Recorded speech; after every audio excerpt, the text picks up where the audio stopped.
A question for you people. What do you guys watch when you don't feel like watching anything? मतलब जब आपकी कुछ देखने की इच्छा ना हो तब आप क्या देखते हो? मैं काफ़ी दिनों से कोशिश कर रहा हूँ कोई नई सीरीज पिकअप करने की, but I am not able to do it. Time is a major factor, but ऐसा नहीं है कि जब मुझे टाइम मिलता है तब मैं वन पीस और डिटेक्टिव कोनन पैरेलली एक साथ देखना शुरू कर दूँ. नहीं, I spend most of my time scrolling Instagram and looking at stupid memes because these are the little detours of life.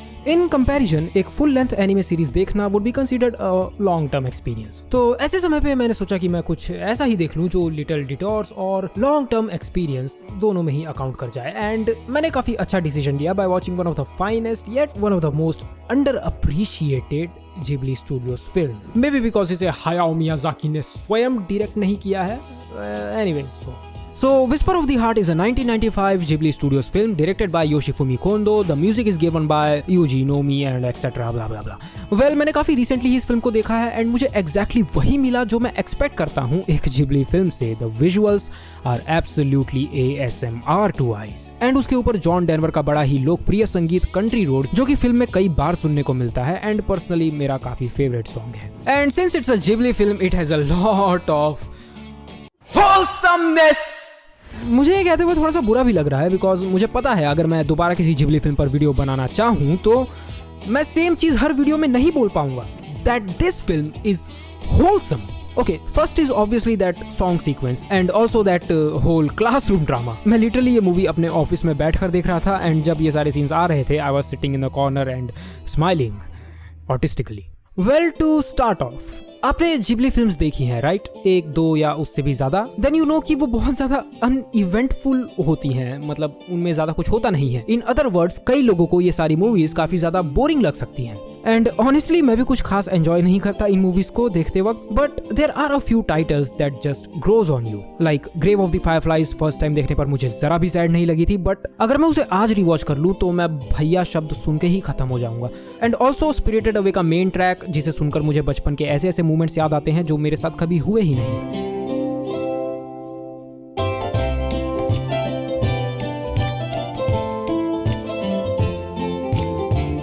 So, despite the fact कि always traveling, going from one place to another and exploring extraordinary fantastical stuff बहुत ही prominent aspects होते हैं Ghibli films के, इन सब के बावजूद they offer stories with a very smaller scheme.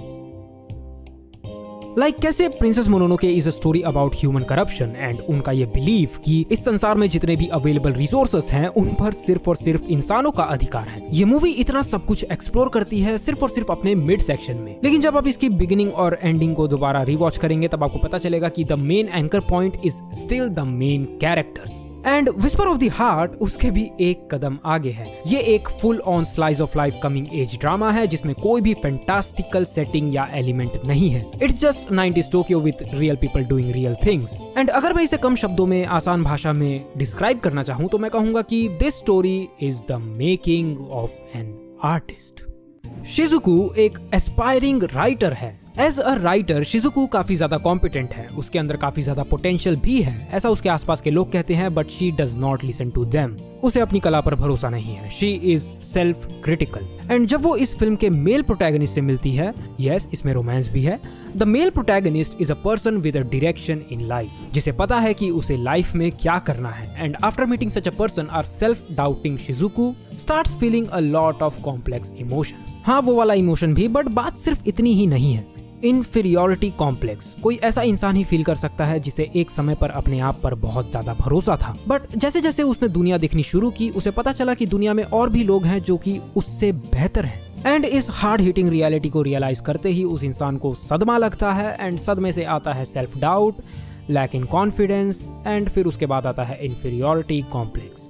And once all this things start hitting you, you just stop moving forward. And अगर आप एक आर्टिस्ट हो तो ये चीज आपके लिए और भी ज्यादा खतरनाक है, बिकॉज एक आर्टिस्ट का काम होता है अपने आर्ट के थ्रू एक्सप्रेस करना, which requires confidence.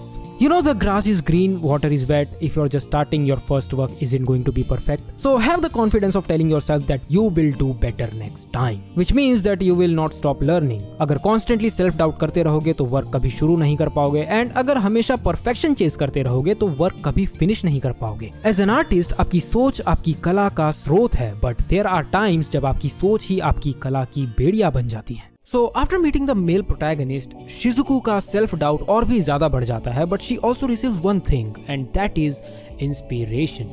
You know, artist and inspiration. आपको इंस्पिरेशन किसी भी तरह से मिल सकती है, कभी किसी ऑब्जेक्ट से तो कभी किसी स्टोरी से. रियलिटी और fantasy doesn't matter, and sometimes an artist can get inspired from another artist irrespective of what they do. चाहे दोनों की कला आपस में कितनी ही अलग हो, बट वो एक दूसरे से ये सीख सकते हैं कि उस कला को किस तरह से चेज करना है. And that's what Shizuku learns from the male protagonist. You know, आप जब भी इस मूवी के बारे में बात करना चाहोगे, हर कोई शुरू हो जाएगा that you have to be an artist to appreciate this film. I guess नहीं, not entirely at least. I think the whole artist thing is secondary. हाँ, मैं जानता हूँ दोनों ही main characters aspiring artist हैं. I get that, but overall it's still a romance film.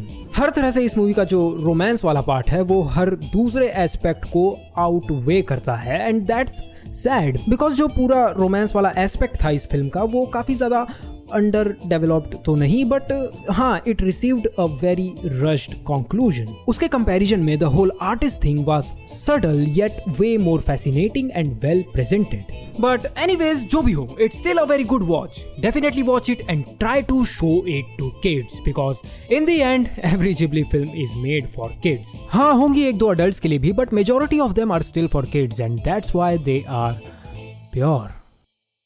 Just try to compare them. देखो यार, तुम चाहे कितना भी मैच्योर और कॉम्प्लेक्स कंटेंट अप्रिशिएट कर लो, but in the end her mature show का अपना प्रोपेगेंडा होता है, अपने कुछ विचार होते हैं जो वो अपनी स्टोरी के जरिए लोगों के दिमाग तक पहुंचाता है. And that's what people call philosophy. Some people agree with it and some people are against it. In comparison, a film like whisper of the heart आपके दिमाग में नाजी फिलॉसफी तो इंजेक्ट नहीं करेगी, but it will teach you something that will help you at some point in your life.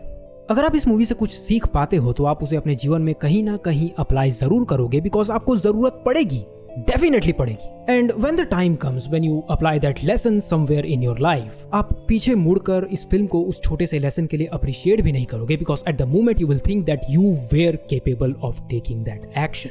And may be you are not wrong, because इंसान art को appreciate कर सकता है, एक्सपीरियंस को नहीं. And these movies are like some small experiences of life with some small selfless lessons in them. ये movies आपको सिखाती हैं कि how to grow up and take actions in your life.